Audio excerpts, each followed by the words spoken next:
Mister Ranjan, मैं आखिरी बार पूछ रही हूँ, शाम को तुम घर आ रहे हो या नहीं? ओ डार्लिंग, पहले अपने पैरों पे तो खड़ा हो जाने दो।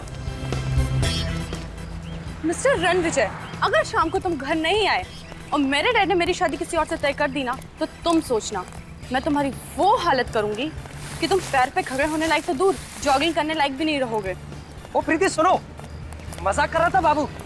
अरे भाई कितने बजे आना है अंकल से मिलने? तुम और घर आ रहे हो। Of course. और तुम्हारी जॉब? मुझे नौकरी मिल गई। क्या?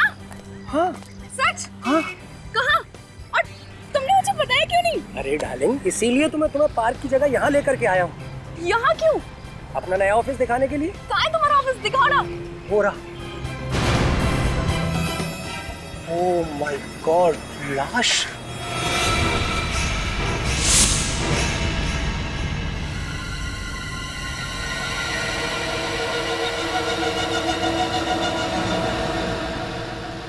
सर, हो सकता है इस आदमी ने आत्महत्या की हो। अगर इसे लटक के मरना होता तो अपने घर पे भी लटक के मर सकता था। ऐसे दो ऊंची बिल्डिंग के बीच में लटकना लॉजिकल लगता है मुझे। लेकिन सर, अगर ये खून है तो खूनी को लाश को किसी सुनसान जगह में काट देनी चाहिए। क्यों इस तरह शहर के बीचों बीच लाश की नुमाइश क्यों करता? श्रेया, लाश छुपाना खूनी का मकसद नहीं होता। अलग अलग खूनियों के दिमाग में अलग अलग किस्म के फिक्र होते हैं। संभाल के।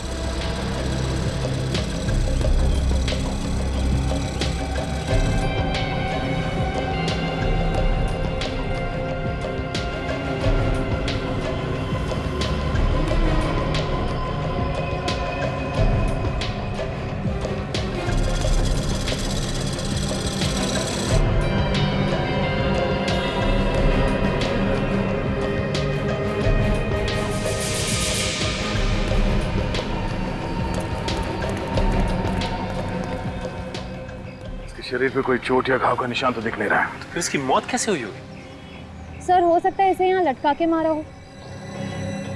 जिंदा आदमी को ऐसे दो ऊंची बिल्डिंग के बीच में लटकाना कोई आसान बात नहीं है श्रेया।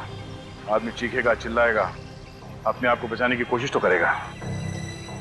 सर, इसका मतलब इसकी मौत पहले ही हो चुकी होगी जब खूनी ने इसकी लाश को ऊपर टांगा होगा। हो सकता निखिल, एक आदमी को ऐसे लटकाना किसी अकेले आदमी के बस की बात नहीं है। दो तीन लोग होंगे साथ में। हाँ सर, एक लाश को यहाँ से वहां तक लेके जाना और उसे लटकाना, ये सब करने में किसी ना किसी ने तो देखा ही होगा उन्हें। सर, जेब बिल्कुल खाली है, मोबाइल पर्स कुछ नहीं है। इस आदमी ने महंगी घड़ी पहनी हुई है, मतलब ये खून लूटने के इरादे से नहीं हुआ है। श्रेया, निखिल, इस बिल्डिंग के टेरेस पे जाके देखो। खूनी ने कोई ना कोई सुराग तो जरूर छोड़ा होगा इस बिल्डिंग के छत पे।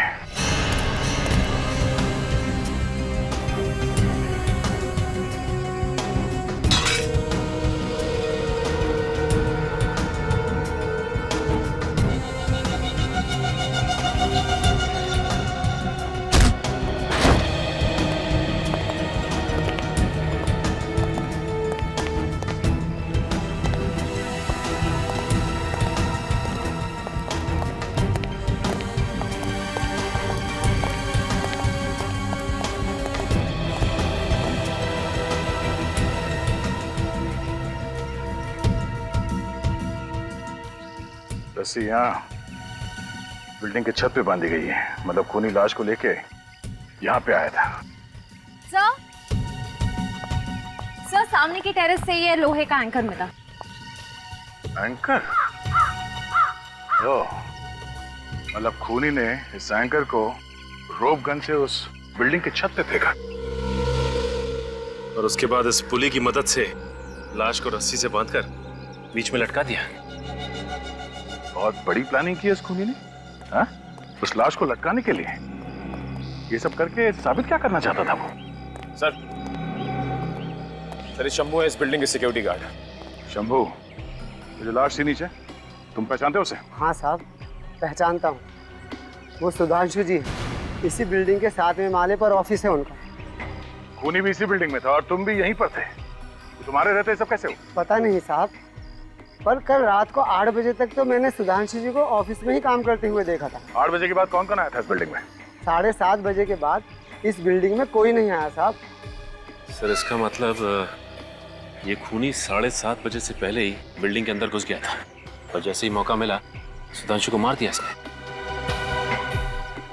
रात 8 बजे और कौन कौन था इस बिल्डिंग में सुधांशु के अलावा? सुधांशु जी अकेले ही थे शायद। शायद मतलब ठीक से याद नहीं है।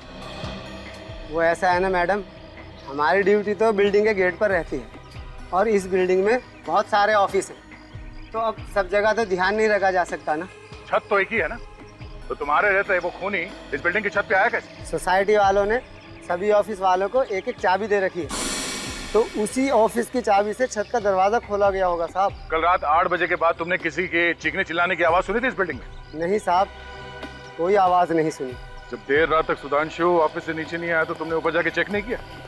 साहब सुधांशु साहब रोज देर रात तक ऑफिस में काम किया करते थे, तो हमने सोचा कि आज भी वो नाइट ड्यूटी कर रहे होंगे। निकल। लगता है ये खूनी सुधांशु के कोई आसपास वाला ही है, क्योंकि अच्छी तरह से जानता था कि सुधांशु को कब और कहां मारना है।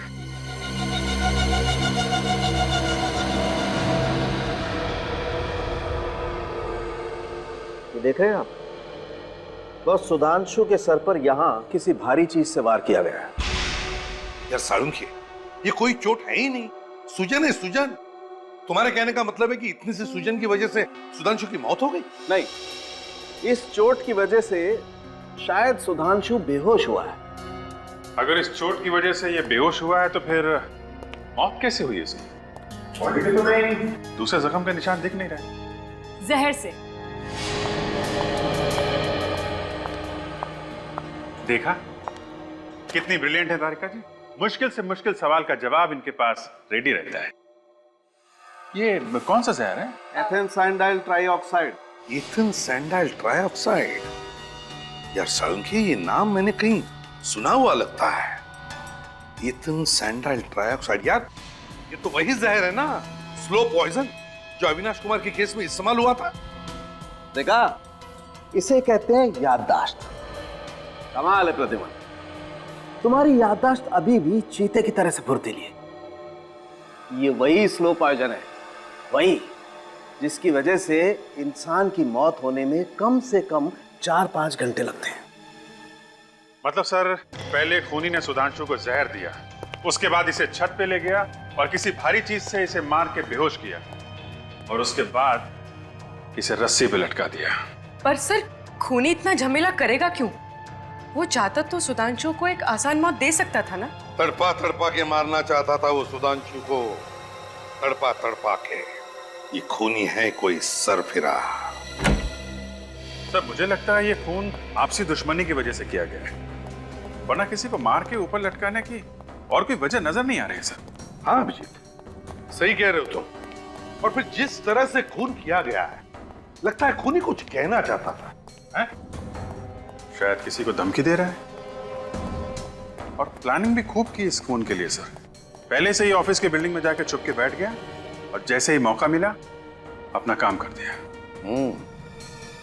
अच्छा, माउंटेनियरिंग का सामान जो मिला है, पता चला किस दुकान से खरीदा गया है? सर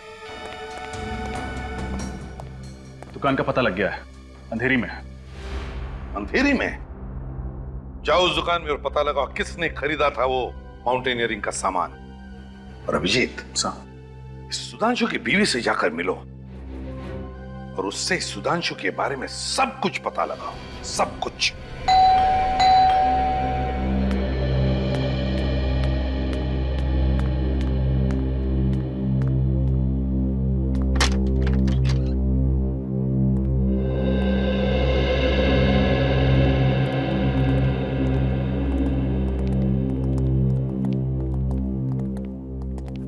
माफ कीजिएगा, हम आपकी हालत समझते हैं, लेकिन सुधांशु के खूनी तक पहुंचने के लिए हमें आपसे कुछ सवाल पूछने पड़ेंगे। जी पूछिए दीदी। आप जी, ये मेरी बहन निशा है। अच्छा, सुधांशु के बारे में आप हमें कुछ बता सकती हैं? I mean, कोई खास बात? जी खास, हाँ, उन्हें ऊंचाई से बहुत डर लगता था। ऊंचाई से डर लगता था? फिर तो शायद ये बात खूनी भी जानता होगा। अच्छा, पिछले कुछ दिनों में सुधांशु किसी बात को लेकर परेशान थे? हाँ, वो पैसों को लेकर बहुत परेशान थे। पैसों को लेकर? क्यों? पता नहीं सर, लेकिन हर महीने के पहले शुक्रवार को वो बैंक से बहुत सारे पैसे निकाल लेते थे और वो पैसा पता नहीं कहाँ जाता था। हर महीने के पहले शुक्रवार को? जी सर। कितना कितना पैसा लाते थे? 1,40,410 रुपए। हाँ? क्या? 1,40,410 रुपए हर महीने? जी सर। सर ये चक्कर क्या है? कहीं सुधांशु जी को हर महीने में ईएमआई की कोई किस्त तो नहीं चुकानी पड़ती थी? नहीं, बिल्कुल नहीं। तो वो हर महीने इतने पैसों का करते क्या थे? पता नहीं। आपने कभी पूछा नहीं उनसे? मैंने कई बार उनसे पूछने की कोशिश की, लेकिन हर बार वो टाल देते थे। जीजू को पैसों की इतनी ज्यादा जरूरत पड़ती थी कि एक बार तो उन्होंने मुझसे भी पूछा था कि मैं उन्हें कितने रुपए उधार दे सकती हूँ। अच्छा, आखिर सुधांशु को पैसों की इतनी क्या जरूरत पड़ गई थी? हर महीने 1,40,410 रुपए।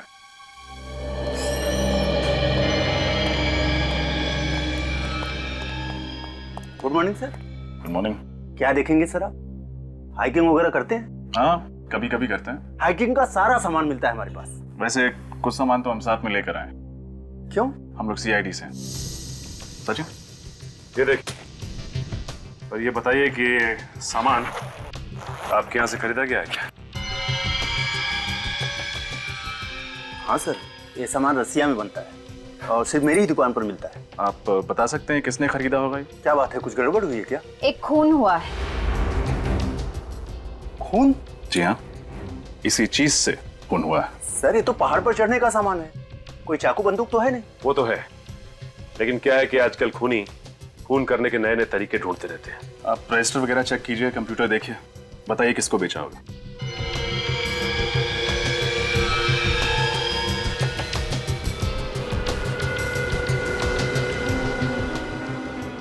इस सामान पर जो बैच नंबर का स्टिकर होता है वो हटा दिया गया है। अब ये बताना मुश्किल है कि इसे किसने खरीदा था। कोई मुश्किल नहीं होगा। हमें ये मत बताओ कि पूरा शहर ऐसा सामान खरीदता रहता है। महीने भर में एक आध आदमी खरीदता होगा। ये कब खरीदा गया सर, ये तो पता चलना चाहिए। पिछले 1 साल में किस किसने खरीदा, देखो। Okay sir.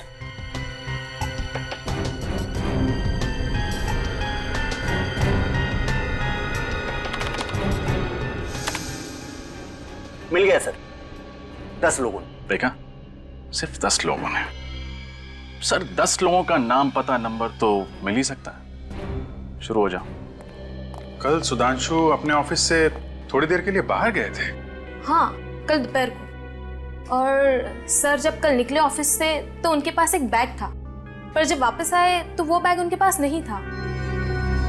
सर जरूर उसके बैग में वही पैसे होंगे। हो सकता है। अच्छा, ये कितने बजे गए? दोपहर के 1:30 बजे। 1:30 बजे। और कितने बजे वापस आए थे? जल्दी आ गए थे, 1:45 के आसपास। 1:45 बजे? मतलब 15 मिनट के अंदर वापस भी आ गए? मतलब सर ये सुधांशु कहीं आसपास ही गया होगा। हाँ सर, पैदल ही गए थे, ज्यादा दूर नहीं गए होंगे। पैदल गए थे? अच्छा, तो जब ये वापस आए थे तो कैसे दिख रहे थे? I mean, उनका बर्ताव कैसा था? उनका बर्ताव तो वैसा ही था, पर उनके कपड़े। कपड़े? क्या हुआ था कपड़ों में? उनके कपड़ों पर सीमेंट लगा हुआ था। सीमेंट लगा हुआ था? जी हाँ, सीमेंट।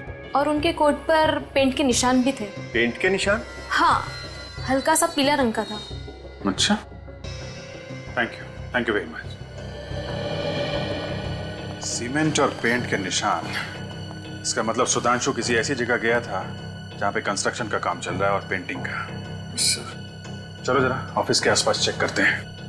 मिस्टर राजीव, 15 तारीख को आपने M&N माउंटेनियरिंग से कुछ सामान खरीदा था क्या?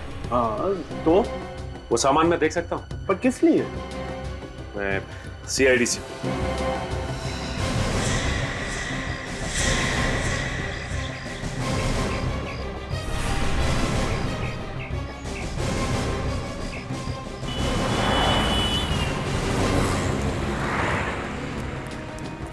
एक काम करो, आसपास देखो, वो अंडर कंस्ट्रक्शन बिल्डिंग मिलती है क्या, चेक करो।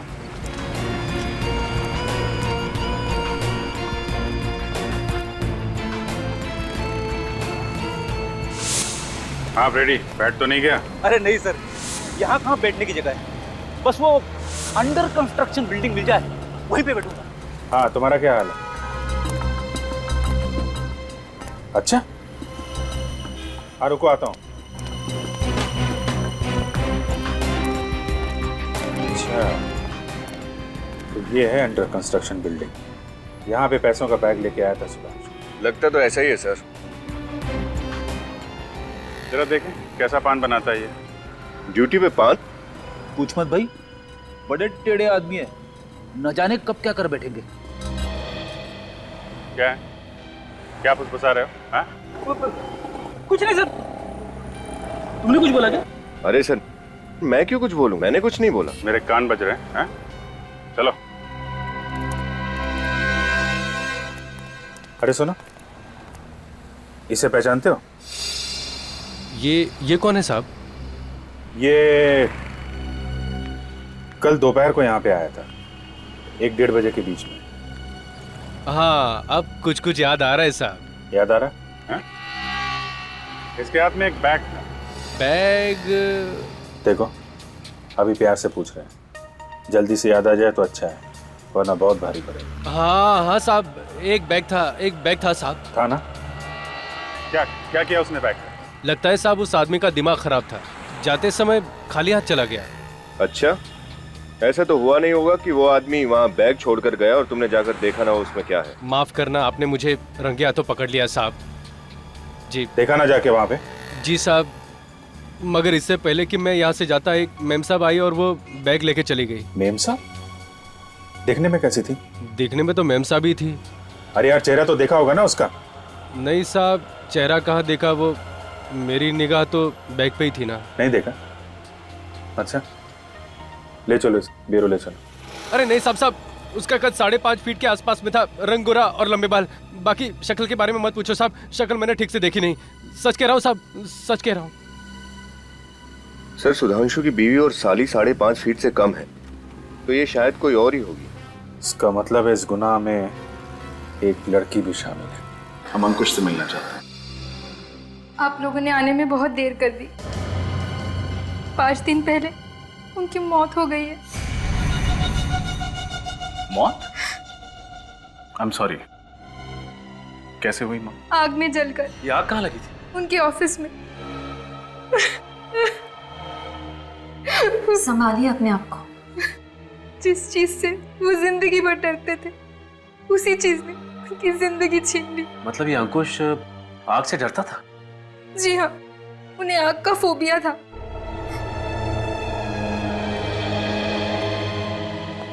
मुझे लगता है खूनी कोई जान पहचान वाला है, जो अंकुश और सुधांशु के फोबियास के बारे में जानता था और उनको तड़पा तड़पा के मारना चाहता था। अच्छा, ये बताइए कि अंकुश ने 23 तारीख को कुछ माउंटेनियरिंग का सामान खरीदा था क्या? जी हाँ, खरीदा था। हम देख सकते हैं? पर उन्होंने कहाँ रखा है मुझे पता नहीं। माफ कीजिएगा, तब तो आपके घर की तलाशी लेनी पड़ेगी। Sure. Sure? Yes.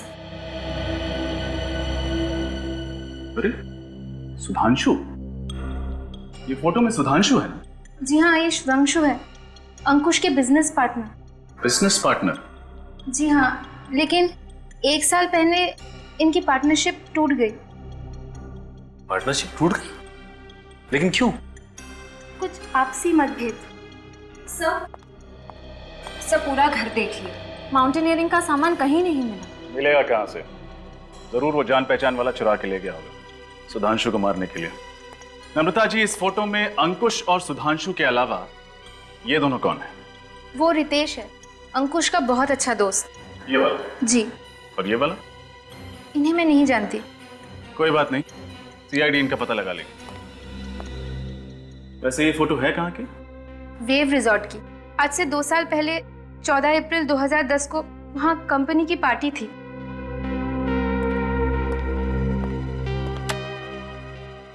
Wave resort, 14 अप्रैल 2010। सर, ये रही फायर डिपार्टमेंट की रिपोर्ट। इसमें साफ साफ लिखा है अंकुश के ऑफिस में जो आग लगी थी वो पेट्रोल की वजह से ही थी। मतलब आग लगी नहीं, लगाई गई? पेट्रोल छिड़क के ऑफिस को राख कर दिया। मतलब अभिजीत, खूनी ने अंकुश को वही मौत दी जिससे वो सबसे ज्यादा डरता था, आग से। सर इसका मतलब खूनी कोई ऐसा आदमी है जिसकी दुश्मनी दोनों के साथ थी, अंकुश और सुधांशु के साथ। सर शायद कोई बिजनेस राइवल हो। सुधांशु और अंकुश पार्टनर्स थे ना? मगर विवेक, सुधांशु और अंकुश इन दोनों की पार्टनरशिप तो 1 साल पहले टूट चुकी थी। चौथे आदमी के बारे में कुछ पता चला क्या? सर दया लगा हुआ है। और रितेश के बारे में? सर उसके घर पर ताला है और फोन भी बंद है। सर ये है अंकुश का बैंक स्टेटमेंट। ठीक सुधांशु की तरह अंकुश भी हर महीने के पहले शुक्रवार को अपने अकाउंट से 1,40,410 रुपए निकालता था सर। हाँ? सुधांशु की तरह अंकुश भी? हाँ सर। मतलब अभिजीत, कोई तो इन दोनों को ब्लैकमेल कर रहा था। हाँ सर, कोई कॉमन एनिमी, एक ऐसा दुश्मन जो अंकुश और सुधांशु दोनों से बहुत ज्यादा नफरत करता था। और जब ब्लैकमेल के पैसे देने बंद कर दिए इन दोनों ने, तो इन्हें रास्ते से हटा दिया। मगर अभिजीत, एक बात खटक रही है, वो रकम, ये ऑड अमाउंट।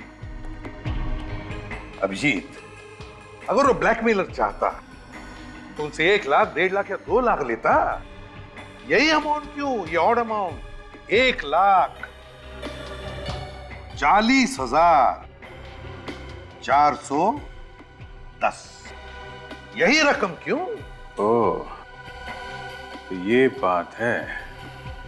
क्या बात है सर? सर लगता है इस रकम का राज समझ में आ गया है। ये देखिए, 14,410।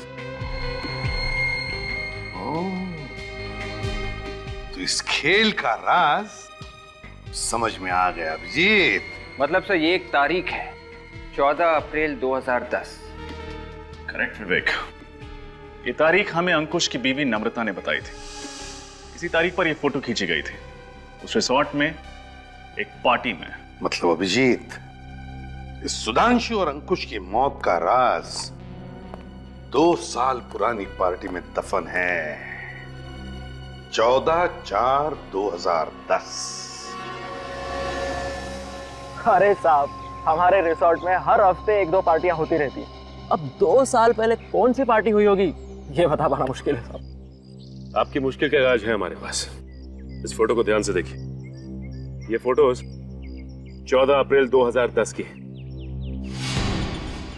ओ, ये पार्टी? मैंने कहा था ना, आपकी मुश्किल का इलाज है हमारे पास। आप इस पार्टी के बारे में बात कर रहे हैं? क्यों, कोई खास बात हुई थी क्या इस पार्टी में? जी। क्या हुआ? हमारी रिसोर्ट में पहली बार पुलिस आई थी इस पार्टी की वजह से। दारू पी के झगड़ा शुरू कर दिया था क्या? नहीं सर, पार्टी तो शांति से खत्म हो गई थी, लेकिन गड़बड़ अगले दिन सुबह हुई सर। ऐसा क्या हुआ?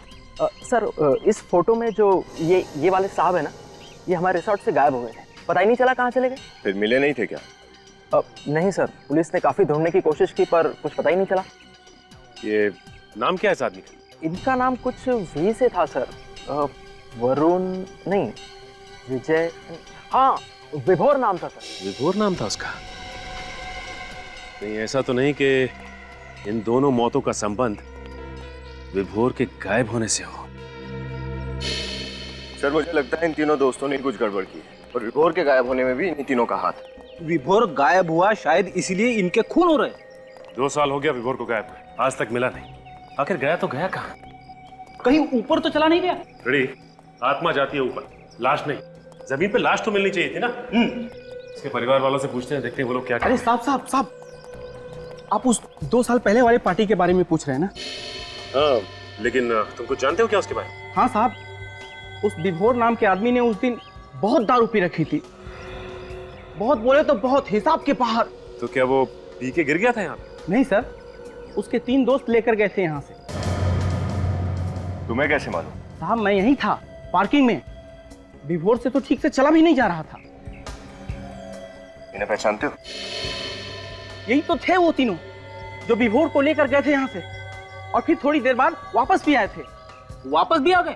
हाँ सर, लेकिन सिर्फ वो तीनों ही वापस आए। और ये विभोर, ये वापस नहीं आए? विभोर नहीं आया था। विनीत, इसका फोन नंबर ले लो। बस अब पक्का हो गया, उन तीनों ने ही विभोर को मार के कहीं पे गाड़ दिया है। और ये सब करते हुए उन्हें किसी ने देख लिया है और एक एक करके सबको ब्लैकमेल कर रहा है और सबका खून कर रहा है। लगता है अगला नंबर इस रितेश का है। रितेश के घर जाके देखा था? हाँ सर, उसके घर पे ताला लगा हुआ था, लेकिन उसका मोबाइल यहीं पे ट्रेस हुआ है, इसी होटल में। एक्सक्यूज मी, क्या आप इस होटल के मैनेजर हैं? Yes sir. हम आप ही को ढूंढ रहे थे। इस फोटो को देखिए, ये आदमी आपके होटल में ठहरा हुआ है? नहीं सर। ध्यान से देखिए, रितेश नाम है इसका। सर रितेश नाम का कोई भी गेस्ट नहीं ठहरा हमारे होटल में। वैसे आप लोग हैं कौन? CID। सुनो जी सर। ये फोटो देख, इसको देखा होटल में? ये तो उस कॉन्फ्रेंस में था सर। कॉन्फ्रेंस में? कैसी कॉन्फ्रेंस? एक्चुअली सर आज हमारे होटल में मरीन इंजीनियर्स की एक कॉन्फ्रेंस थी, जिसमें बाहर से बहुत से लोग आए हुए थे। कहाँ है कॉन्फ्रेंस हॉल? हॉल नंबर 5 में सर। अभी चालू है कॉन्फ्रेंस? बस 5 मिनट पहले खत्म हुई है। एक्सक्यूज मी, ये जो कॉन्फ्रेंस के लिए बाहर से लोग आए थे, वो है क्या अभी? सर सारे चले गए सर। चले गए? अच्छा ये फोटो देखो, ये आदमी भी था क्या उनमें? ये तो लिफ्ट के अंदर जाते हुए दिखा सर। लिफ्ट के अंदर? तो नीचे गया होगा।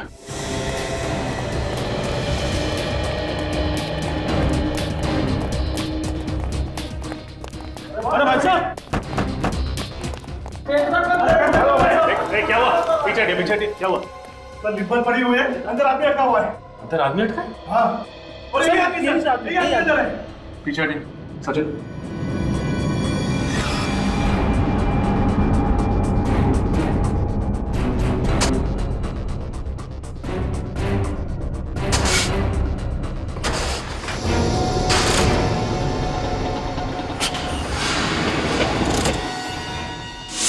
बाहर निकालो।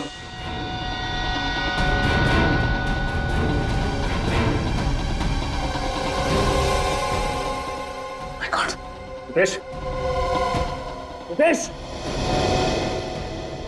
सांस तो चल रही है। पुनीत, एम्बुलेंस को फोन करो जल्दी। डॉक्टर साहब, अब तबीयत कैसी है रितेश की? डोंट वरी, अब कोई खतरे की बात नहीं। ये तो अच्छा हुआ कि आप लोग उसे सही वक्त पर हॉस्पिटल लेके आए, वरना उसका बचना बहुत ही मुश्किल हो सकता। लेकिन डॉक्टर साहब, एक बात समझ में नहीं आई, सिर्फ लिफ्ट में बंद होने की वजह से उसकी तबीयत इतनी बिगड़ गई? वो बात नहीं है, हमें उनके खून से जहर भी मिला है। जहर? कैसा जहर? अब ये तो कोई फॉरेंसिक एक्सपर्ट ही बता सकता है, पर लगता है कि बहुत ही स्लो पॉइजन था। अगर कोई जल्दी असर करने वाला जहर होता ना, तो रितेश शायद अभी जिंदा नहीं होते। सर शायद ये वही स्लो पॉइजन होगा, इथेन सैंडल ट्राइऑक्साइड, जो सुधांशु की बॉडी में मिला था। मुझे भी यही लगता है। अच्छा डॉक्टर साहब, हम रितेश से मिल सकते हैं? Sure, please.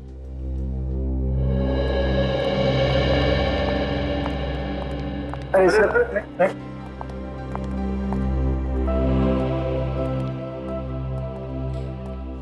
आप लोग सही वक्त पर मुझे यहाँ नहीं लेकर आते, मेरा तो टिकट ही कट गया था, वो भी बिल्कुल फ्री में। नहीं नहीं नहीं नहीं, फ्री में नहीं, पूरे 1,40,410 रुपए में। 1,40,410? ये कैसे? देखो रितेश, अब सच पे पर्दा डालने से कोई फायदा नहीं। हमने तुम्हारे बैंक अकाउंट के डिटेल चेक किए हैं। तुम हर महीने के पहले शुक्रवार को 1,40,410 किसे देते थे? मैं? किसे? उसी को जिसे सुधांशु और अंकुश भी पैसे देते थे, और जिसने उन दोनों का खून कर दिया, और तुम्हारे ऊपर भी तो हमला किया। मुझ पर किसने हमला किया मैं नहीं जानता, मैंने तो उसका चेहरा भी नहीं देखा। कमाल, उस आदमी ने तुम्हें जहर दिया, तुम्हें लिफ्ट में बंद किया, और तुम कह रहे हो कि तुम उसका चेहरा देख नहीं पाए? हाँ? जहर का तो मुझे पता नहीं सर, मैं होटल से बाहर जा रहा था, अचानक पीछे से किसी ने मुझे धक्का दिया और मुझे लिफ्ट में बंद करके चला गया। ये सब इतना जल्दी हुआ, मुझे उसका चेहरा देखने का वक्त ही नहीं मिला। अच्छा, उसने तुम्हें लिफ्ट में ही क्यों बंद किया? तुम्हें लिफ्ट का कोई फोबिया है क्या? लिफ्ट ही नहीं सर, मुझे हर बंद कमरे से डर लगता है, मुझे क्लस्ट्रोफोबिया है। देखा सर आपने, खून ही सबको दर्द भरी मौत देना चाहता है। उसने सुधांशु को ऊपर लटका दिया क्योंकि इससे वर्टिगो था, और उसने अंकुश को जला के मारा क्योंकि इसे पायरोफोबिया था, और इसे लिफ्ट में बंद कर दिया क्योंकि इसे क्लस्ट्रोफोबिया है। मतलब ये आदमी को इनके जान पहचान का ही है, जिसे मालूम था कि किस चीज से डर है। रितेश, कोई नाम आता है तुम्हारे दिमाग में? नहीं सर। हमारे दिमाग में एक नाम आता है। किसका? विभोर। विभोर? आप लोग विभोर को कैसे जानते? हम तो उस पार्टी के बारे में भी जानते हैं जो 14 अप्रैल 2010 को हुई थी वेव रिसॉर्ट्स में। 14 अप्रैल 2010? ये रकम 1,40,410 वहीं से आया है ना? बताओ उस रात क्या हुआ था एग्जैक्टली जिसकी वजह से तुम लोगों को ब्लैकमेल किया जा रहा था, जिसकी वजह से खून हो रहे हैं? उस रात? हाँ हाँ बोलो, क्या राज है उस रात का? कहाँ है ये विभोर? उस रात विभोर ने बहुत शराब पी रखी थी, उसे सीधे चलने को भी नहीं हो रहा था। हम लोगों ने सोचा इसको थोड़ा घुमा लाते हैं, थोड़ा ठंडी हवा लगेगी तो शायद शराब का नशा कम हो जाएगा। यही सोचकर अंकुश ने गाड़ी निकाली और हम चारों गाड़ी में बैठकर रिसोर्ट से बाहर निकल गए। रिसोर्ट से थोड़ी दूर जाकर एक खाई थी, अंकुश ने गाड़ी वहीं पे रोक दी और हम चारों वहीं पे बैठ गए और बातें करने लगे। क्या बात करने लगे? इधर उधर की बात जो दोस्तों में होती, थोड़ा हंसी मजाक, एक दूसरे की टांग खींच रहे थे। और थोड़ी देर के बाद हम एक दूसरे के डर के बारे में बातें करने लगे। डर? कैसा डर? हाँ, डर। हर इंसान को किसी न किसी चीज से डर जरूर लगता है। जैसे मुझे क्लस्ट्रोफोबिया, सुधांशु को वर्टिगो और अंकुश आग से डरता था। विभोर को ऑल्टोफोबिया था। ऑल्टोफोबिया? ऊंचाई से डर लगता था उसे? जी हाँ, ऊंचाई का डर, क्योंकि वहां पर खाई थी। हमने विभोर को बहुत उकसाया कि अगर तुझ में हिम्मत है तो तू 2 मिनट उस खाई के पास खड़ा रहे और नीचे देख। ये जानते हुए भी कि उसने शराब पी रखी थी और वो लड़खड़ा रहा था, तुम सबने ऐसा किया? यही तो सबसे बड़ी गलती की हमने। विभोर शराब के नशे में था, उसका बैलेंस बिगड़ गया और वो खाई में जा गिरा। फिर हम जैसे तैसे नीचे उतरे सर। हमने विभोर को ढूंढने की बहुत कोशिश की, लेकिन विभोर नहीं मिला। तब हमने ये फैसला किया कि ये राज किसी को नहीं बताएंगे। ये राज हम अपने सीने में दफन कर देंगे। शर्म आनी चाहिए तुम्हें, खुद को दोस्त कहते हो ना? सर, जो कुछ भी हुआ अनजाने में हुआ है। विभोर की मौत का बोझ हम अपने सीने में लेकर घूम रहे। फिर ये ब्लैकमेलिंग का सिलसिला कब से शुरू हुआ? 3 महीने पहले अचानक हम तीनों को एक चिट्ठी मिली जिसमें लिखा था 1,40,410 रुपया हर महीने अगर हमने उस तक नहीं पहुंचाया तो वो विभोर की मौत का राज दुनिया के सामने लाकर रख देगा। अच्छा, आप लोगों ने पता लगाने की कोशिश नहीं की कि ये पैसे किसके पास जा रहे हैं? की थी, लेकिन सर मुजरिम बहुत चालाक है। वो हर बार पैसे लेने की जगह बदलता था और आखिर में कहता था कि पीछे मुड़कर मत देखना। ये सब बताने के लिए वो फोन करता था? फोन नहीं सर, चिट्ठी लिखकर टाइम और जगह बताता। वो चिट्ठी कहाँ है? चिट्ठी तो मैंने जला दी सर। मुझे डर था कि ये चिट्ठी किसी के हाथ में लग जाए। अगर हमें पहले बता देते हैं तो शायद आज सुधांशु और अंकुश जिंदा होते हैं। अच्छा, अब तुम किसी लड़की को जानते हो जिसका कद 5.5 फुट है, गोरा रंग, लंबे बाल? 5.5 फुट, रंग गोरा? हाँ, जरा सोच के बताओ, क्योंकि पैसे का बैग उठाने के लिए वो लड़की ही आती थी।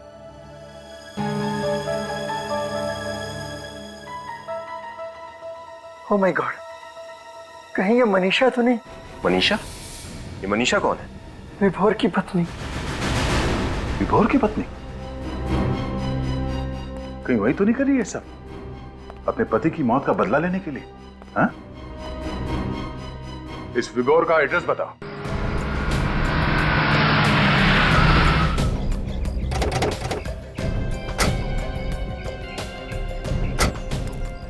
ये विभोर का घर? हाँ सर, प्योर कर गई। सर जरूर इस सबके पीछे मनीषा का ही हाथ होगा। ब्लैकमेल करके वो अमीर भी बन गई और खून करके अपने पति की मौत का बदला भी ले लिया।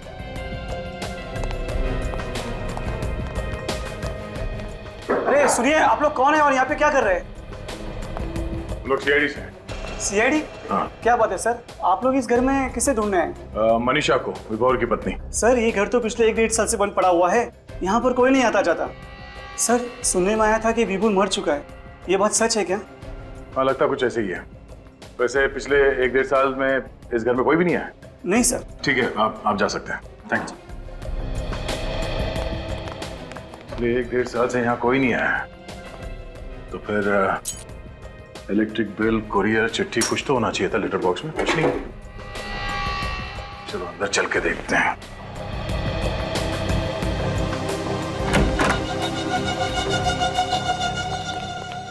निखिल, जरा देखो लाइट के स्विच कहाँ है।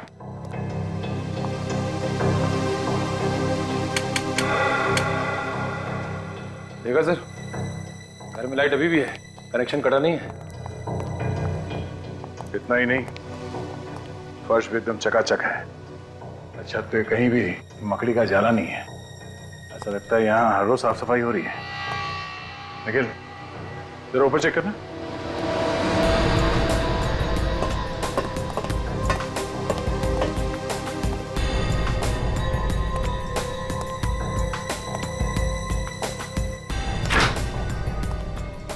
सर ये देखो, फ्रिज में रखा हुआ सामान भी ताजा है।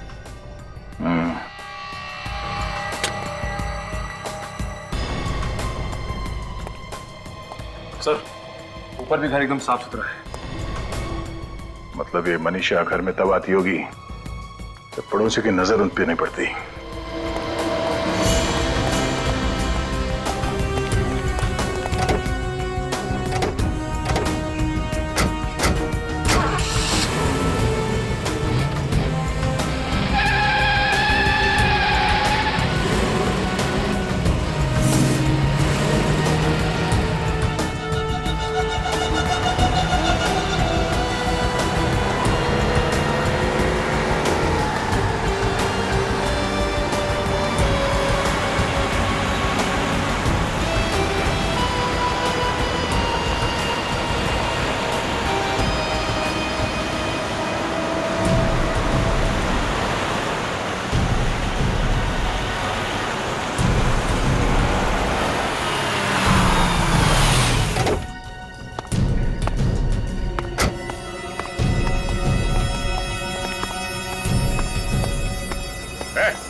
रुक जा, रुक। चुपचाप इस तरफ पलटो और इस कार हटाओ।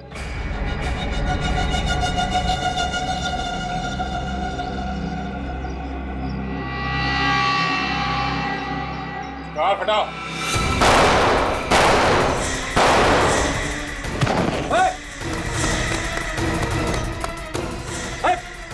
पकड़ो उसे। बस, डोंट मूव। कर नीचे। कर नीचे। कार हटाओ।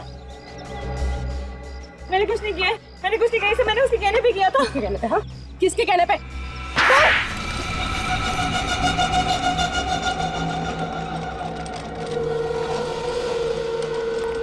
आइए आइए मिस्टर विभोर। स्वर्गलोक से नीचे धरती में आने में कोई दिक्कत तो नहीं हुई आपको? आप मेरा मजाक उड़ा रहे हैं? मजाक तो आपने किया अपने दोस्तों के साथ। अपनी झूठी मौत का नाटक करके पहले ब्लैकमेल किया और फिर उन सबको ऊपर पहुंचा दिया। नहीं, ये झूठ है।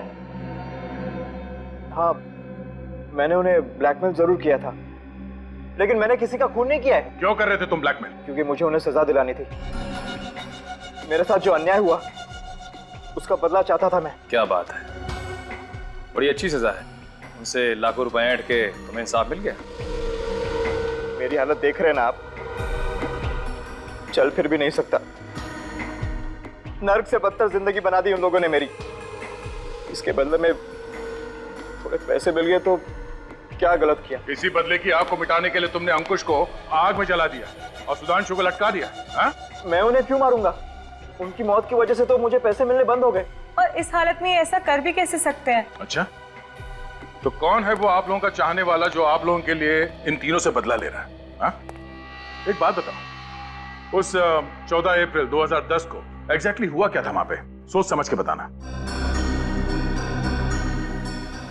उस रात मैंने कुछ ज्यादा ही शराब पी ली थी।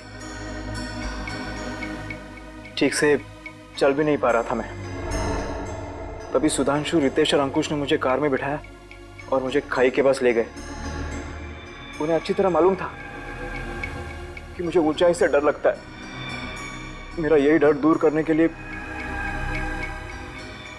उन्होंने मुझे खाई के किनारे खड़ा कर दिया। और फिर शराब की वजह से तुम्हारा बैलेंस बिगड़ा और तुम खाई में गिर गए। नहीं, मेरा बैलेंस बिगड़ा नहीं था।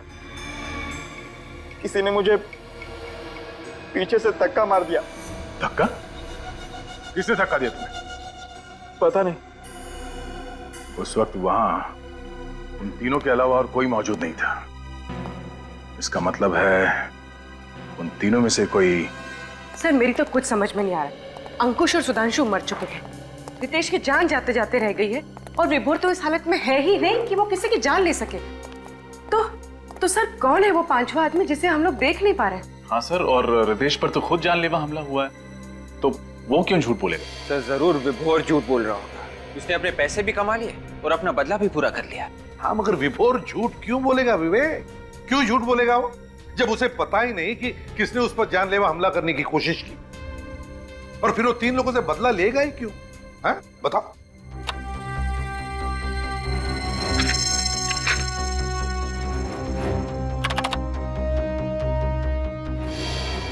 ये रितेश उस दिन होटल में कोई कॉन्फ्रेंस अटेंड करने गया था ना? Yes sir.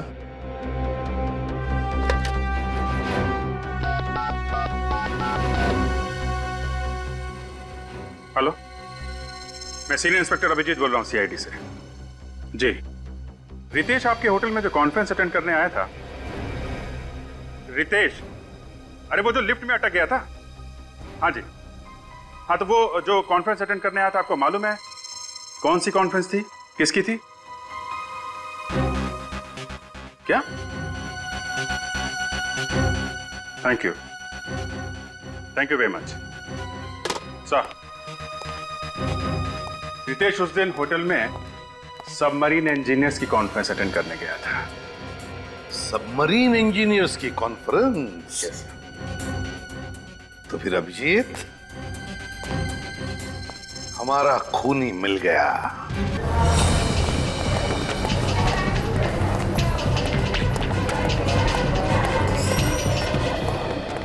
रितेश का?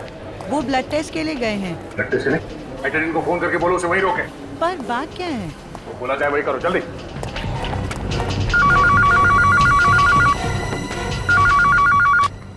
हेलो। हेलो।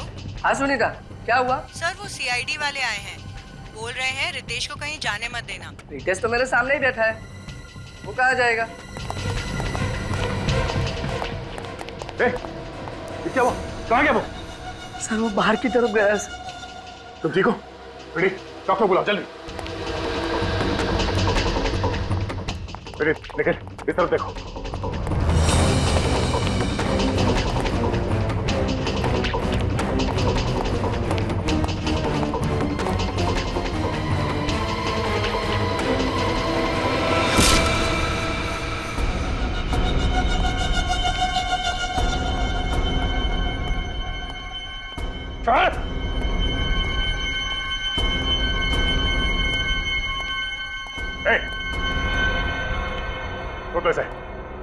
छोड़ दे से वरना अच्छा नहीं होगा। अच्छा तो इस कबूतर के लिए नहीं होगा। दो खून कर चुका हूँ, एक और कर दूंगा, फांसी तो एक ही होनी है। मैं कहता हूँ जाने दो मुझे। ठीक है, तुम चले जाओ, निखिल को खुश नहीं होना चाहिए। अब है ना लाइन पर, कर नीचे करो। नहीं दे रहे, कर नीचे करो।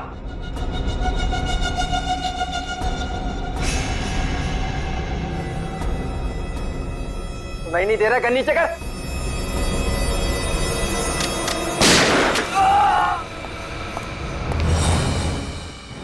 दो खून करके सीआईडी से पंगा लेगा तुम?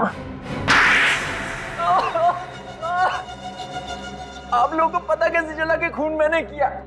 तुम्हारा झूठ जो पकड़ लिया हमने। तुमने हमसे कहा कि तुम्हें क्लॉस्ट्रोफोबिया है, मतलब बंद कमरों का डर। हाँ? और अगर ऐसी बात है तो फिर उस दिन वहां होटल में सबमरीन इंजीनियर्स के कॉन्फ्रेंस में क्या करने गए थे तुम? हाँ? इतनी प्लानिंग की, छोटी से छोटी बात का ख्याल रखा, फिर ये गलती कैसे हो गई? सीआईडी की बात ही कुछ ऐसी है। एक छोटा सा सुराग भी काफी है हमारे लिए तुम जैसों का भांडा फोड़ने के लिए। अब ये बताओ, अपने दोस्तों को क्यों मारा तुम? लगातार हो रही ब्लैकमेलिंग से सुधांशु और अंकुश परेशान थे। वो मुझे धमकी देने लगे थे कि मेरे किए हुए गुनाह का भुगतान वो नहीं करेंगे और सीआईडी को सब सच सच बता देंगे कि विभोर को धक्का मैंने दिया था। मतलब वो दोनों जानते थे कि विभोर को तुमने धक्का दिया? हाँ। वैसे तुमने विभोर को धक्का दिया क्यों? क्या बिगाड़ा था उसने तुम्हारा? हाँ? क्योंकि उसने मेरा प्यार छीना था। क्या मतलब? मैं मनीषा से प्यार करता था कॉलेज के दिनों से ही। विभोर को ये अच्छी तरह पता था, फिर भी उसने मनीषा को जाकर प्रपोज किया। और मनीषा ने विभोर का ये शादी का प्रपोजल स्वीकार करके उसे शादी कर ली? हाँ? हाँ, उसी दिन मैंने तय कर लिया था कि विभोर को इसकी भारी कीमत चुकानी पड़ेगी। कीमत विभोर नहीं, तुम चुकाओगे, सलाखों के पीछे फांसी का इंतजार करते हुए, क्योंकि विभोर अभी जिंदा है।